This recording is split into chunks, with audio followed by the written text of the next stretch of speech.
So in this lesson, what I'd like to do is talk about some problem solving and decision making tools that you can use. And these tools, again, are relatively straightforward to use.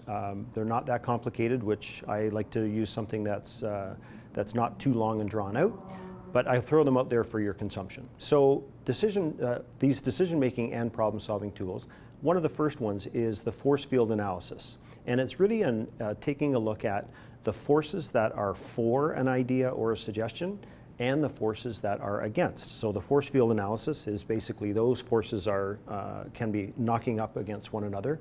So a force field analysis is a really good way to take a look at the pros and the cons, is a different way of looking at it. And also taking a look at, so if we have a lot of people who are in favor of doing a certain thing or implementing a solution, and we have an equal number of people who are opposed to that, that makes it a little more tricky. There's a little more analysis that will have to take place. But there are a lot of times when you do a force field analysis, when you take a look at the forces for, and if they largely outweigh the forces against, then there's your answer.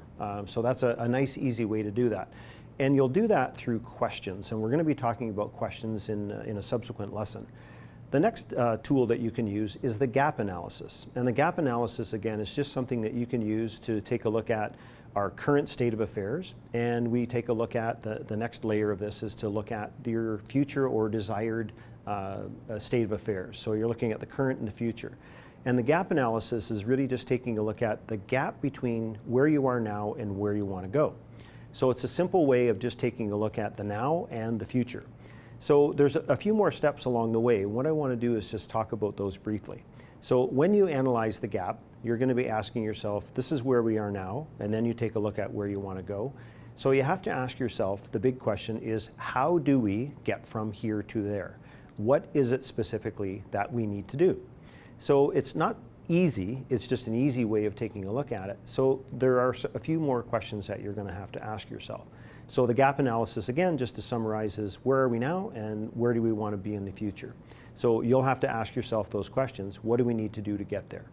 So the final tool that you can use is the 5 whys. And the 5 whys is a really great way to take a look at solving problems and using it in problem solving and decision making. So 5 whys is just simply 5 questions. You're asking yourself 5 questions, why? So why is something happening? And you'll get an answer. And then once you get the answer, well, why is that happening? And then when you get that answer, well, why is that happening? So it's so on and so on. And the rule of 5, it always comes to, in my experience, it comes to when you have the answers to 5 layers of questions, that's your answer. So it's a really good way, a really good tool that you can use.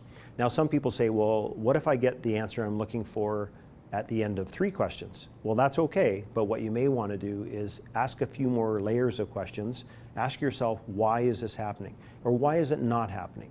So using the 5 whys is, that's the guideline, but you can certainly use 3, you can use 4, but 5 whys always gets you where you want to go.